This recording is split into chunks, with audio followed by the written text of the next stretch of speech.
Hello అండి, welcome to our channel. నేను మిసిరి. ఈ స్టోరీ నచ్చితే తప్పకుండా లైక్ చేయండి.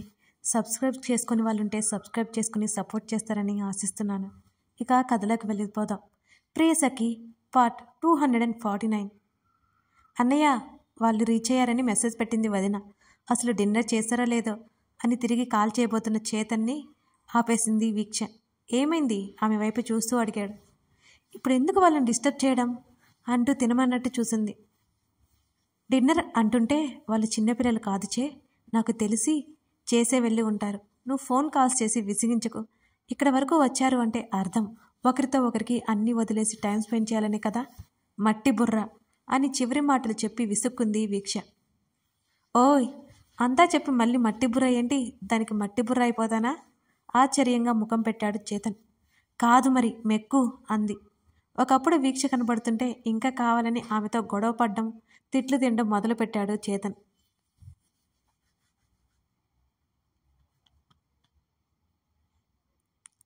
ఏమాత్రం మారని అతని చూపులు దాటికి ఆమె అతనిలో ఒదిగిపోసాగింది.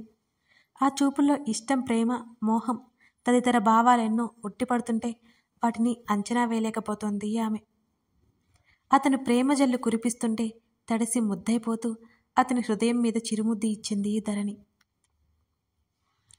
రాత్రి వేగంగా ముందుకు వెళ్ళిపోయింది. గగన్ని హత్తుకుని కళ్ళు మూసుకుంది. ఇద్దరికి నిద్ర పట్టలేదు. అతని గుండె వేగం ఆమె చెవికి సంగీతంలా వినిపిస్తుంటే తృప్తిగా నవ్వుకుంది ధరణి. బాబు లేచినట్టు అనిపించడంతో ఆమెను కాస్త దూరం జరిపి బాబు ఉయ్యల కదిలించాడు. చప్పుడు చేయకుండా నిద్రపోయిన కొడుకుని చూసి ఫ్రెష్ అయ్యి వచ్చేసరికి ధరణి బోల్లా పడి కళ్ళు మూసుకుని కనిపించింది. ఆమె వీపు బహిర్గతమవుతుంటే ముందుకు వంగి ముద్దు పెట్టుకున్నాడు. ఒక్కసారిగా ఉలిక్కిపడింది. లేవబోతున్న ఆమె భుజాల మీద చేతులు వేసి పక్కకు చేరి వెనక నుంచి కౌగిలించుకున్నాడు. ఓరగా తల తిప్పి వెనక్కి చూసింది ధరణి, దుప్పటి పైకి లాగేసుకుంటూ. అతని ఛాతీకి తాగుతున్న ఆమె శరీరం అతనిలో ప్రకంపనలు రేపుతుంటే ఆమె నడుము చుట్టూ చేయి వేసి గాఢంగా కౌగిలించుకుని ఆమె తల మీద చంపానించాడు. ఆమె కురులు మరింత సువాసనతో నిండి ఉండి అతన్ని నిలవనివ్వడం లేదు. ఆమె భుజం మీద ముద్దు పెట్టుకుని ముఖం దాచేసుకున్నాడు.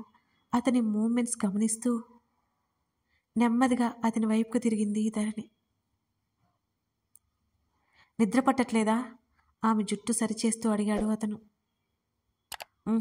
అన్నది ధరణి. అలిసిపోయా, పడుకో. అతని కళ్ళు నవ్వుతున్నట్టుగా అనిపించడంతో కళ్ళు దించేసింది ఆమె. ఆమె సిగ్గు కూడా అతనికి చాలా నచ్చేసి ఆమె తన బాహువుల్లో దాచుకున్నాడు. ఏవండి? ధరణి నెమ్మదిగా పిలిచింది. అన్నాడు అతను.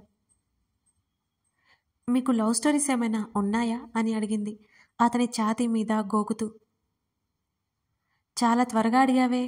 అతని స్వరంలో వెటకారం. మీరు ఛాన్స్ ఇస్తేగా అని నసిగింది. ఏంటి అన్నాడు అతను. అదే లవ్ స్టోరీస్ అన్నది నెమ్మదిగా. నువ్వేమనుకుంటున్నావు అని కళ్ళు ఎగరేశాడు అతను. నేనేమనుకోవట్లేదు, మీరే చెప్పండి. మూతి తిప్పింది ధరణి. ఉన్నాయి అంటే నీ ఫీలింగ్ ఏంటి అంటూ కళ్ళు ఎగరేశాడు అతను. ఉంటే ఏముంటుంది, ఏంటా తెలుసుకోవాలని ఉంటుంది అని మూత ముడుచుకుంది సరే. ఆమె కింద పెదవి లాగి ముద్దు పెట్టుకున్నాడు అతను. మూతి తిప్పకు నా ముందు అంటూ మరోసారి ఆమె పెదవులని అందుకుని ఊపిరి ఆడకుండా చేశాడు అతను. అతని భుజాలు పట్టి వెనక్కి నెట్టి భారంగా ఊపిరి తీసుకుంది ధరణి. చిట్టిన పెదవి ఊదుకుంటూ చెప్పండి వింటా అన్నది గాని అతని ముద్దుకి ఆమె పెదవులు మండుతుంటే అది పట్టించుకునే స్థితిలో లేదు. నాకు గుర్తులేవు అన్నాడతను. ఇది అన్యాయం అంది ధరణి. నోరు మూసుకుని పడుకో అన్నాడతను. ప్లీజ్ చెప్పొచ్చుగా అని మళ్ళీ బ్రతిమాలింది ధరణి. నాకు ఇంట్రెస్ట్ లేదు అన్నాడతను. చెప్పరు. అతడి గడ్డం పట్టుకొని మరింత ముద్దుగా అడిగింది ధరణి. నిన్నిలాగే వదిలేస్తే నా బుర్ర తింటావు అంటూ ఆమెను లాక్కుంటుంటే గమనించి టక్కున దూరం జరిగింది ధరణి. వద్దులేండి, పడుకోండి, డిస్టర్బ్ చేయను బుద్ధిగా చెప్పింది ధరణి. అతను కళ్ళు మూసుకున్నాడు. పగలు ఫుల్గా నిద్రేసిన ధరణికి నిద్ర పట్టలేదు. ఫ్రెష్ అయ్యి డ్రెస్ చేంజ్ చేసింది. గగన్ ఫోన్ చూడగానే శ్రీజ మ్యాటర్ గుర్తొచ్చింది. ఈ అమ్మాయి ఎందుకు ఈయనకి కాల్స్ మెసేజ్ చేస్తుంది? ధరణి తర్వాత రోజు ఖచ్చితంగా అడగాలి అనుకుని విండో నుంచి బయటకు చూడగా చేతన్ వాళ్ళు వచ్చినట్టు అర్థమైంది. మరునాడు ఉదయం ధరణికి అసలు మెలకువ లేదు. బాబు ఏడుస్తుంటే ఎత్తుకుని తిప్పుతున్నాడు గగన్. ధరణి ఎప్పటికో పిలిచాడతను. అని మూలిగింది. ఆకలిగా ఉన్నట్టుంది చూడు అంటూ బాబుని ఆమె పక్కన పడుకోబెట్టాడు. అతను ఫ్రెష్ అవడానికి వెళ్ళిపోగానే బుడ్డిగాడి ఆకలి తీర్చి మళ్ళీ కళ్ళు మూసుకుంది ధరణి. అతను బయటకు వచ్చేసరికి బాబు కాళ్ళు చేతులు విదిలిస్తూ కేకలు పెడుతుంటే ధరణి మాత్రం ఇంకా నిద్రలోనే ఉంది. ఆమె దగ్గరికి నడిచాడు. ముందుకు వంగి ఆమె బుగ్గ మీద కొరకడంతో అదిరిపడి లేచింది. అబ్బా ఏంటి మీరు? దగ్గరగా ఉన్న భర్తని చూస్తూ అడిగింది ధరణి. వంకరపోయిన ఆమె ఫేస్ పట్టుకొని ఆమె పెదవుల మీద ముద్ద పెట్టుకున్నాడు. కళ్ళని కోడిగుడ్లంత చేసి అయోమయంగా చూసింది. ఆమె చెంప మీద తడుముకొని, వీక్ష చూస్తే ఏడిపిస్తుంది, మామూలుగా పిలవచ్చు కదా అంటూ అతన్నే చూస్తూ చెప్పింది. ఆల్రెడీ అన్నీ అయ్యాయి, 8 అయింది అన్నాడు.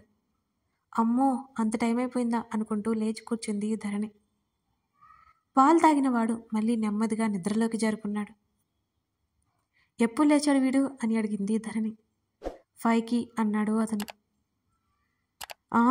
ఆశ్చర్యంగా నోరు తెరిచింది. అప్పుడే లేచేశారా అని అడిగింది. అన్నాడు అతను. లేపలేదు నన్ను అని అడుగుతూ బాబుని ఉయ్యల్లో వేసింది ధరణి. అతనేం మాట్లాడకుండా మొబైల్ చెక్ చేసుకుంటున్నాడు. వెనక నుంచి అతనికి మొటికలు విరిచింది. ప్రేమ పాళ్ళు కాస్త ఎక్కువయ్యాయేమో. వెనక నుంచి అతన్ని కౌగిలించుకుంది. ఊహించలేదు అతను. ఏంటి? మొబైల్ పక్కన పెడుతూ వెనక నుంచి ఆమె మీదకు చేయిపోనిచ్చాడు అతను. ఏం లేదు అంటుండగానే ఆమె వైపు తిరిగాడు. ఆమె కళ్ళల్లో వింత భావన ఎందుకో అర్థం కాలేదు అతనికి. విచ్చుకున్న ఆమె పెదవులు చూస్తుంటే ఎందుకో సంతోషంగా ఉన్నట్టు అనిపించింది. ఆమె నడుము చుట్టూ చేయేసి దగ్గరికి లాక్కున్నాడు అతను. కాళ్ళు పైకెత్తి అతని మెడ చుట్టూ చేతులేసింది ధరణి. మరోసారి ఆమె పెదవులు అందుకున్నాడు. అతను దూరం జరగగానే నేను ఇంకా ఫ్రెష్ అవ్వలేదు ఆమె పెదవి విరిచి చెప్పింది. ఎప్పుడొచ్చారు అడుగుతూ ఆమెను చేతుల్లోకి తీసుకున్నాడు అతను. బాగా లేట్ అయింది అని చెప్తుండగానే ఆమెను మంచం మీదకి వేసి ఆమె మీదకి వాలిపోయాడు. అయ్యయ్యో తెల్లారిపోయిందండి, బాబు లేస్తాడు, అనవసరంగా కదిలించానేమో అనుకుని బిక్కమొహం వేసింది ధరణి. మరోసారి ఆమె పెదవుల మీద గాఢంగా ముద్దు పెట్టుకొని ఆమెను తనలో కలిపేసుకోవడానికి సిద్ధమైపోయాడు అతను. నేను స్నానానికి వెళ్ళాలి అతని పెదవి తాకిడికి వణికిపోతూ చెప్పింది ధరణి. అతను మునుపంటి గుర్తు ఆమె నడుం మీద చేరగానే కీచుగా అరిచింది. ఇంకో 10 సంవత్సరాలు పోయినా ఇంతేనా? ముద్దుగా విసుక్కున్నాడు అతను. నేనేం చేశాను? ధరణి నవ్వింది సారి. తను విసిగించడం, అతను ఏదో ఒకటి అనడం అవన్నీ తనకి ఇష్టమే అని అతనికి చెప్తుందా ఏంటి? Are you okay? కన్సర్న్గా ఉంది అతని స్వరం. ఆమె కళ్ళు వాలిపోయాయి ఈసారి. సిగ్గుతో సమ్మతం తెలిపింది అతనికి. కొన్ని నెలల దూరం ఒక్క రోజులోనే కరిగించే పనిలో ఉన్నాడు అతను. అది సాధ్యం అవ్వదు అని అతనికి తెలిసినా ఆమె వలుపు మలుపులు అతన్ని పిచ్చివాణి చేస్తున్నాయి. దృఢమైన అతని ఛాతీ కింద ఆమె తనువు ఇష్టంగా నలిగిపోతోంది. నిమిషాలు నెమ్మదిగా గంటల్లోకి మారిపోయాయి. అరిచిన దేహంతో శరీరాలు మరింతగా సేదతీరుతున్నాయి. అతని గుండెల్లో ఇమిడి ఏవండి అంది నెమ్మదిగా. ఏం గుర్తొచ్చింది మళ్ళీ అన్నాడు అతను. మీకు ఎప్పుడు వెటకారమే అంది ధరణి. ఏంటో ఏడు అడుగుతూనే ఆమె హృదయంలో ముఖం దాచుకున్నాడు అతను. మాట్లాడినివ్వరా ఆమె అడిగింది. నీ నోటికి ప్లాస్టర్ ఏమైనా వేశానా అన్నాడు అతను. అంత అవసరం లేదు, మీరు చేసేది చాలు. పైకి అనలేదు కానీ గొనిగింది. ఇప్పుడు అడిగితే మీరు కోపం తెచ్చుకోరుగా అంది ధరణి. అయితే తన్నులు తినడానికి సిద్ధంగా ఉన్నామన్నమాట. అతని స్వరంలో వెటకారానికి అలకగా చూసింది ధరణి. నెమ్మదిగా అతని జుట్టు సవరిస్తూ తన ఎదలో సేద తీరుతున్న తన పతిని మురిపెంగా చూసుకుంటూ, శ్రీజ కాల్స్ మెసేజ్ చేస్తుంది ఎందుకు? నెమ్మదిగా అడిగింది ధరణి. ముఖం చిట్లించి అత్యంత చిరాగ్గా చూశాడు ఆమె వైపు. కథ కొనసాగుతోంది.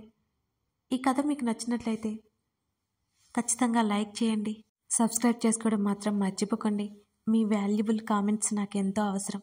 Thank you for watching this video. మరో ఎపిసోడ్తో మళ్ళీ కలుద్దాం.